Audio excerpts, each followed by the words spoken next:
ചരിത്രമുറങ്ങുന്ന വയൽവാരം ക്ഷേത്രത്തിലേക്കാണ് നമ്മൾ ഇന്ന് പോകാൻ പോകുന്നത്. ചെമ്പഴന്തിയിലാണ്.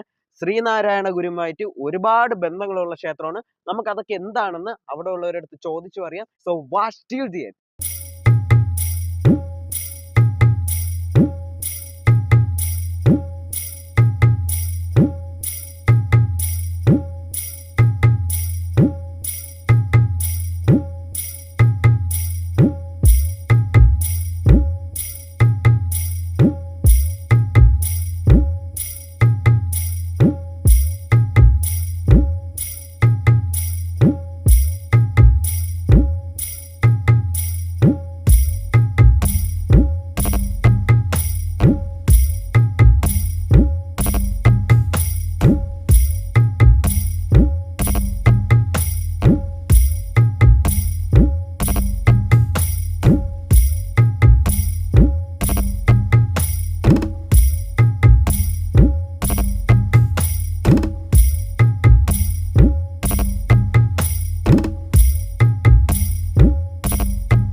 അപ്പം മാമന്റെ പേരെന്താണ്? ശശി വയൽ. ഇപ്പം നമ്മുടെ ശശി മാമൻ നമ്മുടെ വയൽവാരം ക്ഷേത്രത്തിന്റെ കുറച്ച് ഐതിഹ്യങ്ങൾ പറഞ്ഞു തരാൻ പോവുകയാണ്. ഗുരുവിന്റെ ജനനത്തിന് ഒരു 60 വർഷം മുൻപ് ഈ വയൽവാരം എന്ന് പറയുന്ന 2 വീടുണ്ട്. ഒന്ന് ഗുരു ജനിച്ച വീടും ഒന്ന് അതിന് കിഴക്ക് ഭാഗത്തുള്ള ഒരു വീടും. അപ്പോൾ ഈ കിഴക്ക് ഭാഗത്തുള്ള വീടും പടിഞ്ഞാറ് ഭാഗത്തുള്ള വീട്ടുകാരും ബന്ധുക്കളായിരുന്നില്ല. ആ സമയം ഗുരു ജനിക്കുന്നതിന് ഒരു 60 വർഷം മുൻപ് ഈ കിഴക്ക് ഭാഗത്ത് ഒരു കുഞ്ഞ് ജനിക്കും. ശങ്കരൻ എന്ന് പേരിടും. ഈ ശങ്കരന് കൊട്ടാരത്തിലുള്ള കുട്ടികളെ കൂടെ പഠിക്കാനൊരു ഭാഗ്യം കിട്ടും. കാരണം കൊട്ടാരം വൈദ്യനായിരുന്നു അച്ഛൻ. അങ്ങനെ ആ കുട്ടി അവിടെ സമർത്ഥനായിരുന്നത് കൊണ്ടും ആ പേഴ്സണാലിറ്റിയിൽ മുൻപേ നിന്നത് കൊണ്ടും ഈ കുട്ടിക്ക് അവിടെ ലീഡർ സ്ഥാനം കൊടുത്തു. അങ്ങനെ ശങ്കരൻ എന്തായി? ശങ്കരൻ ചട്ടമ്പിയായി മാറി. ഈ ശങ്കരൻ ചട്ടമ്പി ഒരു യോഗിയെ പോലെ വളർന്നു. സംസ്കൃതം ശരിക്കും അഭ്യസിച്ച ഈ കുട്ടി ഒടുവിലൊരു യോഗിയെ പോലെ വളർന്നിട്ട് എല്ലാ പൗർണമിക്കും ഈ പത്മനാഭസ്വാമി ക്ഷേത്രത്തിൽ തൊഴുവാൻ പോകും. അങ്ങനെ ഒരു 1854 ഒരു പൗർണമിക്ക് ഇങ്ങനെ തൊഴുതുകൊണ്ട് നിൽക്കുമ്പോഴത്തേക്ക് ഈ കുട്ടിയല്ല, അന്ന് പ്രായമുള്ള ആൾ, 60 വയസ്സായി. ഈ ഇദ്ദേഹത്തിൻ്റെ മുഖത്തൂടെ ഇങ്ങനെ കണ്ണുനീരൊലിക്കും. അപ്പം ഒരു പെൺകുട്ടി ഓടി വന്ന് ചോദിക്കും, അപ്പം കരയുന്ന എന്തിനാ? അത് നമുക്ക് അകത്ത് കയറാൻ ഭാഗ്യമില്ലല്ലോ എന്ന് ആലോചിച്ചാണ്. അപ്പൂപ്പന് വളരെ പെട്ടെന്ന് അകത്ത് കയറാൻ കഴിയും. ഈ കുട്ടി യഥാർത്ഥത്തിൽ ഒരു പെൺകുട്ടി ആയിരുന്നില്ല, ഇത് ദേവിയായിരുന്നു. ഈ ദേവി എന്ന് പറയുന്നത് ബാലഭദ്രയായിട്ട് ഇവിടെ കുടിയിരുത്തി. അപ്പം കുടിയിരുത്തി ഇവിടെ കൊണ്ടുവന്നതിന് ശേഷം ഒരു തുലാമാസമായപ്പോഴത്തേക്ക് മാടനാശാനും കുട്ടിയമ്മയും ഇവിടെ വരും. അവർക്ക് മക്കളില്ല എന്നുള്ള സങ്കടം പറയാനാണ് ഇവിടെ വരുന്നത്. അങ്ങനെ ഇവിടെ വരുമ്പോഴത്തേക്ക് ഒരു 41 വ്രതം എടുത്ത് വരണമെന്ന് ഇദ്ദേഹം പറയും. അങ്ങനെ ഇവർ ധനു 10 കഴിയുമ്പോഴത്തേക്ക് ഇവിടെ വരും. ഇവിടെ വരുമ്പോഴത്തേക്ക് ഇദ്ദേഹം ഭസ്മം കൊടുത്തിട്ട് പറയും, ഒരു ആൺകുഞ്ഞ് ജനിക്കും, നാരായണൻ എന്ന് നാമകരണം ചെയ്യണം. അങ്ങനെ ശേഷം ചിങ്ങത്തിൽ ജനിക്കുന്നതാണ് ഗുരു. അങ്ങനെ ഗുരു ജനിച്ച ദിവസം തന്നെ ചില പ്രത്യേകതകളുണ്ടായിരുന്നു. കാരണം ഗുരു അന്ന് കരഞ്ഞില്ല.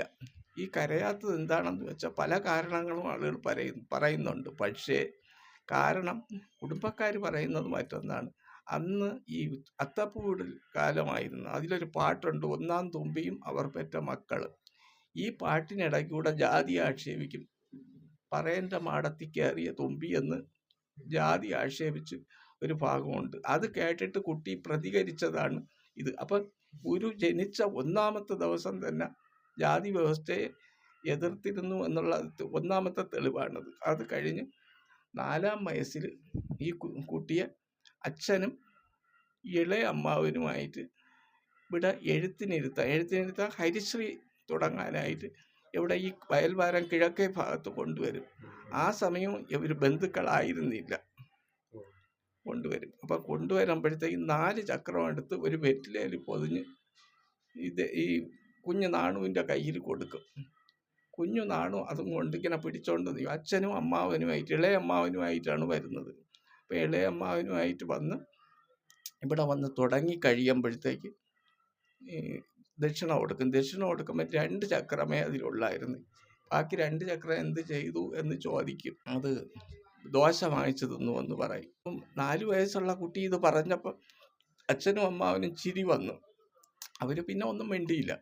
ഒരു നിമിഷം കഴിഞ്ഞ ഉടനെ 3 ഹരിജൻ പിള്ളേർ ഓടി വന്ന് പറയും, തമ്പ്രാൻ തന്ന 2 ചക്രത്തിന് ഞങ്ങൾ ദോശ വാങ്ങിച്ചു തിന്നേന്നും പറഞ്ഞ് 3 ഹരിജൻ പിള്ളേർ ഓടി വരും.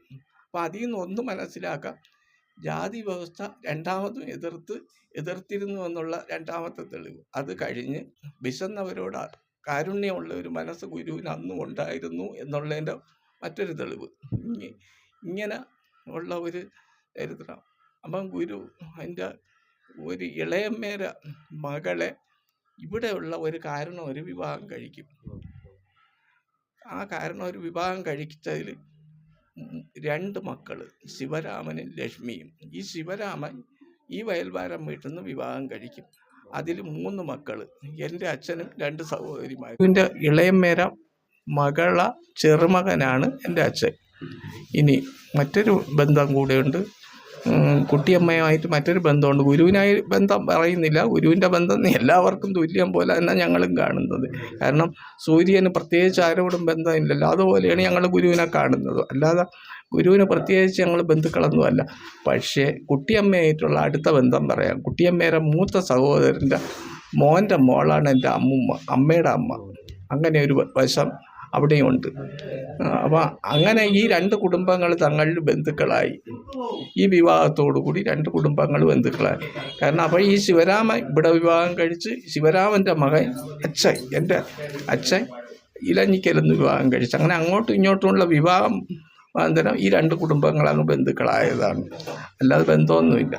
അപ്പോൾ ഇങ്ങനെ ഇരിക്കവേ ഈ ശങ്കരൻ്റെ ഗുരു ഈ ഹരിശ്രീ തുടങ്ങിയതിന് ശേഷം കണ്ണങ്കര ആശാൻ്റെ അടുത്ത് ആദ്യമായിട്ട് പഠിക്കാൻ പോകും. പഠിക്കാൻ പോയി അവിടെ പഠിച്ചു കഴിഞ്ഞിട്ട് ഹയർ സ്റ്റഡീസ് ഉന്നത പഠനത്തിന് വേണ്ടി വാരണപ്പള്ളിയിൽ പോകും. വാരണപ്പള്ളിയിൽ പോയി അവിടെ ഒരു 23 വയസ്സെന്തോ കഴിഞ്ഞ സമയം, 24-നുള്ള സമയം. ഈ സമയം രക്താതിസാരം ഉണ്ടായി ഒരു തിരിച്ചിങ്ങ് വരും. തിരിച്ചിങ്ങ് വരുന്ന ഈ സമയത്ത് ശങ്കരൻ ചട്ടമ്പി കാണാനായിട്ടൊരു വടിയും ഇടിച്ച് അവിടെ പോകും. ഒരു മീനമാസത്തിലാണ്. അപ്പോൾ ശങ്കരൻ ചട്ടമ്പിക്ക് വയസ്സ് 86. ഇത് കാലഘട്ടം 1880.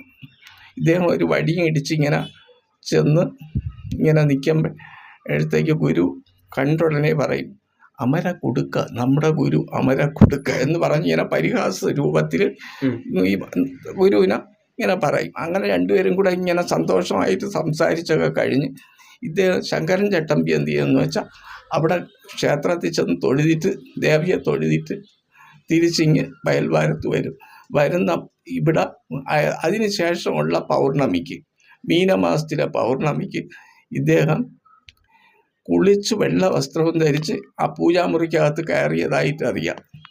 പിന്നെ തിരികെ വന്നിട്ടില്ല. ഇതാണ് ഇദ്ദേഹത്തിൻ്റെ ജീവചരിത്രം. അപ്പോൾ നമ്മുടെ ഈ ക്ഷേത്രത്തിലാണ് അവസാനം. അന്നും അമ്മ ജീവിച്ചിരിപ്പുണ്ട്, 106 വയസ്സ്. അപ്പോൾ ആ അമ്മയ്ക്ക് ഓർമ്മ കുറഞ്ഞിട്ടുണ്ട്. ആരെങ്കിലും ചെന്ന് ചോദിക്കും, മോൻ എവിടെ പോയി? അവൻ വരും, അവൻ വരാതിരിക്കില്ല എന്ന് പറഞ്ഞ്, അവൻ വരും വരാതിരിക്കില്ല, വരും വരാതിരിക്കില്ല, 2 വാക്ക് മാത്രം പറഞ്ഞ് അമ്മ വളരെ പെട്ടെന്ന് മരിച്ച്. അമ്മ മരിച്ചതായിട്ട് വയൽവാരം വീട്ടിൽ രേഖയുണ്ട്. പക്ഷേ മകൻ മരിച്ചെന്നുള്ള രേഖ ഇല്ല. മകൻ എന്ത് ചെയ്തെന്നോ മരിച്ചെന്നോ എങ്ങോട്ട് പോയെന്നോ ആർക്കും അറിഞ്ഞുകൂടാ. അങ്ങനെ ഒരു ചരിത്രം ഇവിടെ നടന്നു. അന്ന് മുതൽ മീനമാസത്തിലെ പൗർണമിക്കാണ് ശങ്കരൻ ചട്ടമ്പി ജനിക്കുന്നതും സ്വർഗാരോഹണം നടത്തുന്നത്. ഒരേ ദിവസമാണ് 2. അന്ന് മുതൽ ഈ ദിവസം പ്രധാനമായി നമ്മൾ അവതരിപ്പിക്കുന്നതാണ്. അപ്പം നമ്മളുടെ അടുത്ത് ഇത്രയും വലിയ ഒരു ഐതിഹ്യം തന്നെയാണ് അദ്ദേഹം പറഞ്ഞത്. Thank you ma'am. Thank you. ഇവിടെ ജനിച്ച് വളർന്ന ആളാണ്. എനിക്ക് നേരത്തെ മുതലേ ഇവിടുത്തെ അറിയാം. ഗുരുവിൻ്റെ അക്ഷരം തുടങ്ങിച്ചത് ഇവിടെയാണ്. കുടുംബമായിട്ട് ബന്ധമുള്ള സ്ഥലമാണ്. ഇവിടെ പൊങ്കാലയൊക്കെ ഇട്ടിട്ടുണ്ടോ? പൊങ്കാലയൊക്കെ ഇട്ടിട്ടുണ്ട്. എത്ര വർഷം ഇവിടെ പൊങ്കാല? വർഷം 5-6 വർഷം കൊണ്ട് പൊങ്കാലയൊക്കെ ഇടയ്ക്കൊക്കെ. ഇപ്രാവശ്യം ഇടുന്നില്ലല്ലേ? ഇപ്രാവശ്യം ഇടുന്നില്ല. ഇവിടെ അമ്പലത്തിന്റെ കാര്യങ്ങളൊക്കെ നോക്കാൻ നിൽക്കണോണ്ട് ഇടാൻ ഇപ്പോൾ പറ്റുന്നില്ല. അങ്ങനെ അല്ലാതെ എല്ലാ മാസവും പൗർണമിക്ക് പൊങ്കാല ഇടും. കുടുംബക്കാരാണല്ലേ? കുടുംബക്കാരാണ്. Thank you. എത്ര കാലമായിട്ട് ഇവിടെ? ഞാൻ 8-9 വർഷം കൊണ്ട് ഇവിടെ. നമ്മുടെ അനുഗ്രഹമൊക്കെ കിട്ടുന്ന അമ്മയാണ്. അപ്പൊ ഇവിടെ ശ്രീനാരായണ ഗുരുവിനെ എഴുത്തിനൊക്കെ ഇരുത്തിയ സ്ഥലമല്ലേ? ഇരുത്തിയ സ്ഥലമാണ്. ആദ്യമായിട്ട് നാരായണ ഗുരുസ്വാമി എഴുതി പഠിച്ച ഇത് നാരായവും നെല്ലിപ്പലവയൊക്കെ ഇവിടെ ഇപ്പോഴും ഇരിപ്പുണ്ട്. അപ്പൊ അത്രയ്ക്കും കിടിലായിട്ടൊരു ക്ഷേത്രത്തിലാണ് നമ്മളിപ്പോ വന്നിരിക്കുന്നത്. ഞാൻ ഇവിടെ വരാൻ തുടങ്ങിയിട്ട് 1 വർഷം ആയിട്ടില്ല. പക്ഷേ എനിക്ക് ചെമ്പഴന്തിയായിട്ട് കുറേ പരിചയമുണ്ട്. ഞാൻ മനസ്സിലാക്കിയെടുത്തോളം ഇവിടെ ശ്രീനാരായണ ഗുരുവിനെ എഴുത്തിനിരുത്തിയ ഒരു ഇടമായിട്ടാണ് ഇവിടെ കാണുന്നത്. ശങ്കരൻ തമ്പി എന്നാണ് അദ്ദേഹത്തിൻ്റെ പേര്. അത് ഒരു ചരിത്രപരമായി പുറത്തു വന്നത് ശ്യാമേനാഥിൻ്റെ പുസ്തകത്തിൽ കൂടെയാണ്. ശ്യാമേനാഥ് എന്ന് പറഞ്ഞ ഒരാളാണ് ഈ പുസ്തകം എഴുതുന്നത്. അപ്പോൾ ആ പുസ്തകത്തിനകത്ത് വളരെ കൃത്യമായൊരു പഠനം ഇതിനകത്ത് നടത്തിയിട്ടുണ്ട്. ഗുരുവിനെ ആദ്യം ഗുരുകുല വിദ്യാഭ്യാസത്തിൻ്റെ അവിടെ വാരണപ്പള്ളിയിലെ വിദ്യാഭ്യാസത്തിന് പോകുന്നതിന് മുമ്പ് വളരെ ചെറുതിലെ എഴുത്തിനിരുത്തിയ ഇടം എന്ന നിലയ്ക്ക് പഴയ സാമ്പ്രദായിക രീതി അനുസരിച്ച് ആണ് ഇവിടെ വരുന്നത്. അതുമായിട്ട് ബന്ധപ്പെട്ടാണ് പിന്നീടത് ശങ്കരൻ തമ്പിയുടെ കാലശേഷം പിന്നീടതൊരു അദ്ദേഹത്തിൻ്റെ വീടാണത്. പിന്നീടത് ക്ഷേത്രമായി മാറുകയും അദ്ദേഹം അതിനകത്ത് ലയിച്ചു എന്നുള്ളതാണ് സങ്കല്പം. ലയിച്ചു ചേർന്നു എന്നുള്ളൊരു സങ്കല്പത്തിൻ്റെ അടിസ്ഥാനത്തിലാണ്. പക്ഷേ അത് സ്വാഭാവികമായിട്ടും കേരളത്തിലെ ലോകത്തെ അറിയപ്പെടുന്ന വലിയ ദാർശനികനും പിന്നെ അദ്വൈതവാദിയും ഒക്കെ ആയിട്ട് മാറിയിട്ടുള്ള ശ്രീനാരായണ ഗുരുവിൻ്റെ ഗുരുവിന് ഗുരുകുല വിദ്യാഭ്യാസം കൊടുത്ത ഒരാളെന്ന് പറയുമ്പോൾ ഗുരുകുലമല്ല എഴുത്തിനിരുത്തി എന്ന് പറയുമ്പോൾ അതിൻ്റെ അർത്ഥതലങ്ങളൊക്കെ വളരെ വലിയ അർത്ഥതലങ്ങളാണ്. അപ്പോൾ അത് മനസ്സിൽ കണ്ടുകൊണ്ടാണ് ഞങ്ങൾ വളരെ സ്നേഹത്തോടെയും ഭക്തിപൂർവ്വം ഒക്കെ ഇവിടെ സൗകര്യം കിട്ടുമ്പോഴൊക്കെ വരുന്നതും ഇവിടെ ഇരിക്കുന്നതും അവിടെ ഇത്തരം കാര്യങ്ങളിലെല്ലാം ഏർപ്പെടുന്നതൊക്കെയാണ്. അപ്പോൾ ഞങ്ങൾ ഇവിടെ വന്നതിന് ശേഷം ഒരുപാട് സുഹൃത്തുക്കളെ പരിചയപ്പെട്ടിട്ടുണ്ട്. ഇവിടെ ഇപ്പോൾ ഇരിക്കുന്നവരെല്ലാവരും നമ്മൾ ഇവിടെ വന്ന് പരിചയപ്പെട്ടവരാണ്. അങ്ങനെ ഇപ്പോൾ അതിൻ്റെ കൂട്ടായ്മ വലുതാവുന്നു എന്നുള്ളതാണ് ഞാൻ മനസ്സിലാക്കുന്നത്.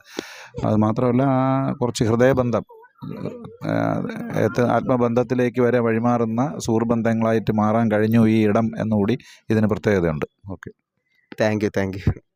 അപ്പം അവനിപ്പം തൊട്ടാണോ വന്നു തുടങ്ങി ഇവിടെ? ഒരു 8 മാസം കൊണ്ട് ഇവിടെ വരികയാണ്. എൻ്റെ ഒരു സുഹൃത്ത് പറഞ്ഞറിഞ്ഞാണ് ഞാൻ വരണത്. പാങ്ങപ്പാറ ഉള്ളൊരു സാബു, അവരുടെയൊക്കെ കുടുംബമാണ് ഇവിടെ. അങ്ങനെയാണ് വന്നത്. പിന്നെ ഈ വയൽവാരത്ത് ഞങ്ങൾ കൊച്ചു കാലം തൊട്ടേ ഞാൻ ചെമ്പഴന്തിയിൽ വരാറുണ്ട്.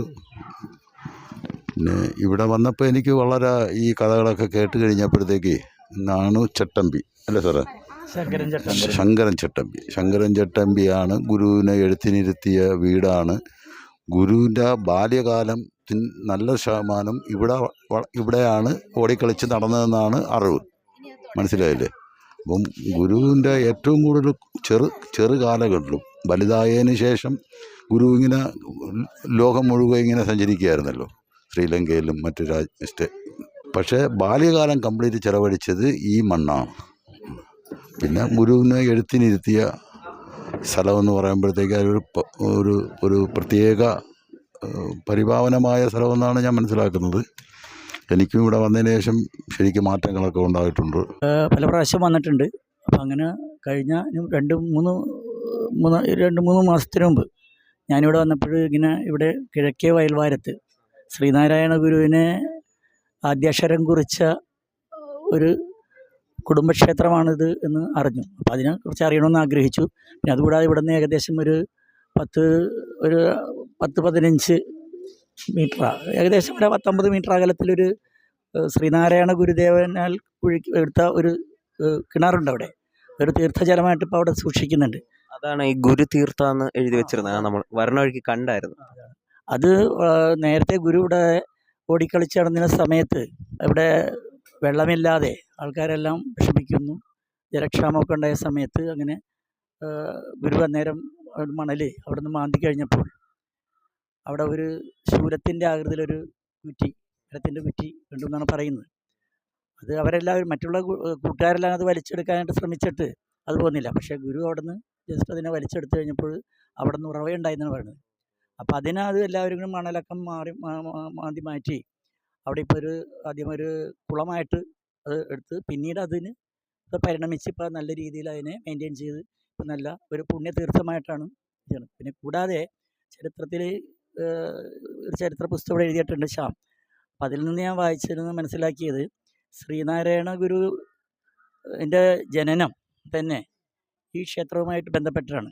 അതായത് മാടനാശാനും കുട്ടിയമ്മയ്ക്കും അതിനുശേഷം സന്താനങ്ങളില്ലാതെ കുറേ നാൾ നീണ്ടുന്ന സമയത്ത് അവർ ഈ ക്ഷേത്രത്തിൽ വന്ന് പ്രാർത്ഥിക്കുകയും അന്ന് ശങ്കരൻ ചട്ടമ്പി പ്രാർത്ഥന കഴിഞ്ഞ് ഇറങ്ങി വരുമ്പോൾ അവരുടെ ആ മാനസിക ദുഃഖം മനസ്സിലാക്കുകയും അപ്പോൾ ശങ്കരൻ ചട്ടമ്പി അവരോട് പറയുകയാണ്, വിഷമിക്കേണ്ട, അതൊരു മണ്ഡലകാലമായിരുന്നാണ് പറയുന്നത്. മണ്ഡലകാലം കഴിയുമ്പോൾ നിങ്ങൾക്ക് നല്ലൊരു സൽസന്താനം ഉണ്ടാകും, അതൊരു ദൈവപുത്രനായിരിക്കും, അദ്ദേഹത്തിന് നാരായണൻ തന്നെ എന്ന് പേരിടണം. അങ്ങനെ അത് കഴിഞ്ഞ് ആ മണ്ഡലകാലം കഴിഞ്ഞപ്പോഴേക്കും കുട്ടിയമ്മ ഗർഭിണിയാകുകയാണ്.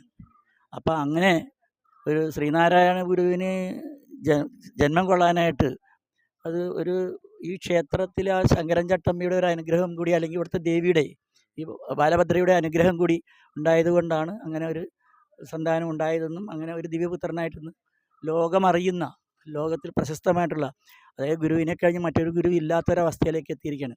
അപ്പം അങ്ങനെ ഗുരുവുമായി ബന്ധപ്പെട്ട ഈ ക്ഷേത്രത്തെക്കുറിച്ചും ഈ കിഴക്കേ വയൽവാരത്തെക്കുറിച്ച് അറിയാനും സാധിച്ചപ്പോൾ ഇപ്പോൾ എറണാകുളം ജില്ലയിലെ വൈപ്പിൻ പ്രദേശത്ത് ചെറായി എന്ന സ്ഥലത്താണ് എൻ്റെ സ്വദേശം.